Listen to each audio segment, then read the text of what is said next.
So this is the MonsGeek M1 V5 that is VIA compatible, and it's the 5th version of their Tri-Mode 75% keyboard.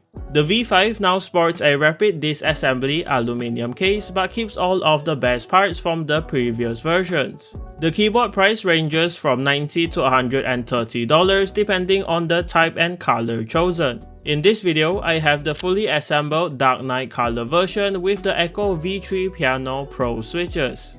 Included in the box is the user manual, a coiled Type A to Type C cable, a metal switch and keycap puller, 5 extra switches, a pack of extra keycaps, an extra set of screw-in PCB stabilizers, the 2.4 GHz wireless receiver, a hard plastic dust cover, and the keyboard itself, which is quite heavy, weighing just under 1.8 kg or 4 pounds due to the aluminum case. Alright, the keyboard has the usual 75% exploded layout with a volume knob on the top right corner that is removable and replaceable with any 6mm knob. The power on-off switch is also located here under the caps lock key. The side profile of the keyboard looks like this with the ASA profile keycaps.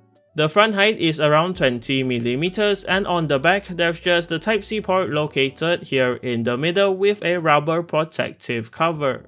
On the bottom there is 4 rubber feet and the MonsGeek logo CNC'd into the case, which is quite a smudge magnet as you can see in this matte black finish.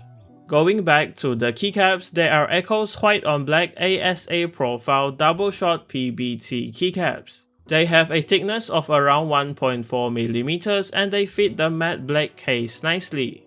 And in case you're wondering, here is how it looks with the extra white keycaps included.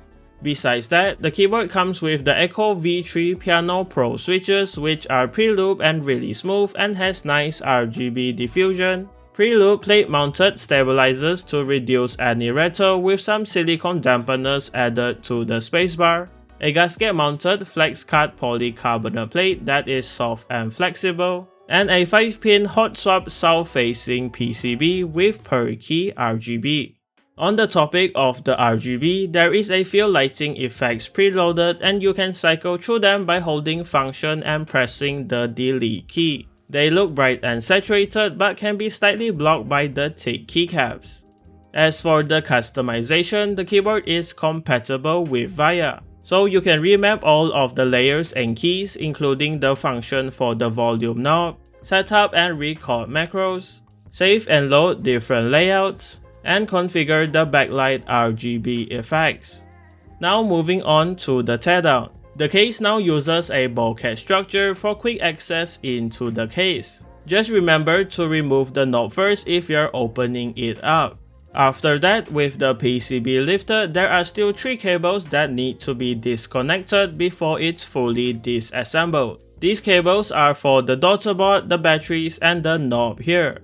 So in the bottom case, there is a PET insulation sheet covering the 8000 mAh battery and daughter board in the middle, the rotary knob mounted on the top right, the force brake mods on the 4 corners, and the bulkhead structures that latches onto the top case for easy assembly and disassembly.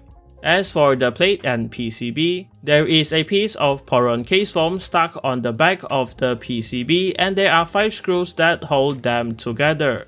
With the screws removed, the plate and PCB can finally be taken apart. For the mods, there is a Poron plate foam and an IXPE switch pad that is layered on the PCB. And here you can see the power on-off switch and the holes for the screw-in stabilizers. The flex-cut polycarbonate plate looks like this with the switches and keycaps still on, and it's surprisingly flexible as you can see. All of these parts are sandwiched together and is gasket mounted with the silicone gaskets on the sides of the plate. They mount onto the bottom case and provides a stable yet slightly soft typing experience, which I think is just nice for long periods of gaming and typing. Not only that, all of those mods also make this keyboard sound great with a poppy sound signature, so please enjoy the typing sound test.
Okay, here are my final thoughts on the MonsGeek M1 V5. The keyboard is overall an excellent choice because it comes with everything you would want in a custom mechanical keyboard.